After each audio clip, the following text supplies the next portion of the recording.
grew up in Arlington, Virginia. It's outside of Washington, D.C. It's an area of Virginia that actually used to be part of Washington, D.C. before the Civil War, and Virginia took it back when D.C. decided to join the North. The first school I attended was a very, very southern private school in horse country, Virginia. A lot of old wealth. We were taught to be incredibly proper. I had better manners at 9 years old than I do today. In general, I got a really great education there when it comes to the specifics of reading, writing, arithmetic. But in terms of any type of social analysis or questioning of the world around us, that was, really discouraged just because of the kind of inhospitable nature of the school itself to anybody who was not white, Southern, Christian, wealthy. Currently, I'm a teacher. I teach in the inner city, and I think I had a very kind of liberal, privileged perspective of what social justice meant, which is like heal the world, erase inequity, make sure that everybody can reach this kind of upper middle class privilege normative value of going to college and getting a good successful job so that we can all participate in society, right?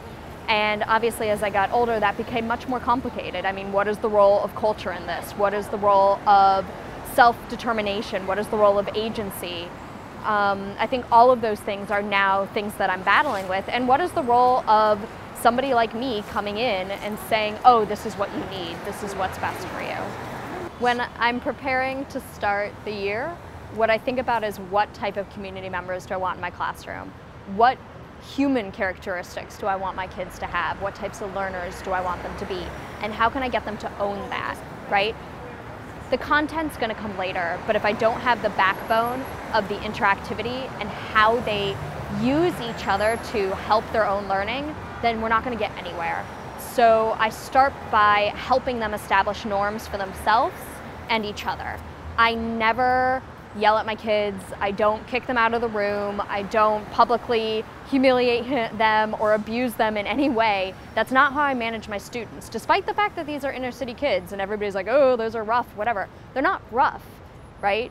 If you get students to own their own behavior and to see the benefit in being inquisitive and being participatory and being respectful, they'll do it. You just need to get them to own it, right? So that's how I start the year. And every year I spend the first week on community building and talking about, okay, well, what type of classroom community do we want to be? How are we going to make everybody feel safe? Not just the kids who get all the answers right. There is a stereotype, right, that teaching Latino students is teaching passive students, and that teaching Black students is teaching aggressive students.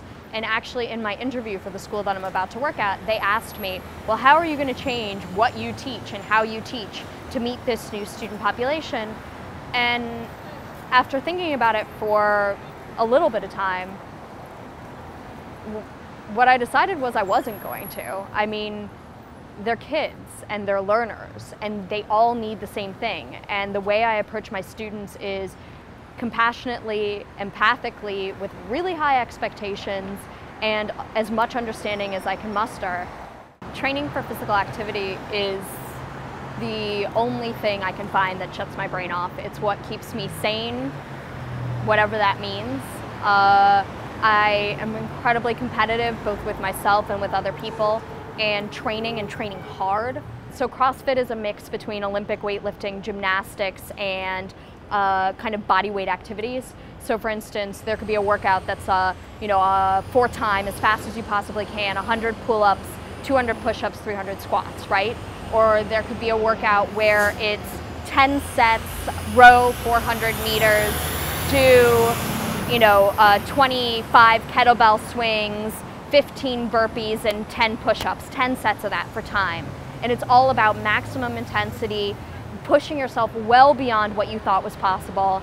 If you were in the wild and you needed to run from a lion, okay, what would you do? These are the types of activities that train you for that.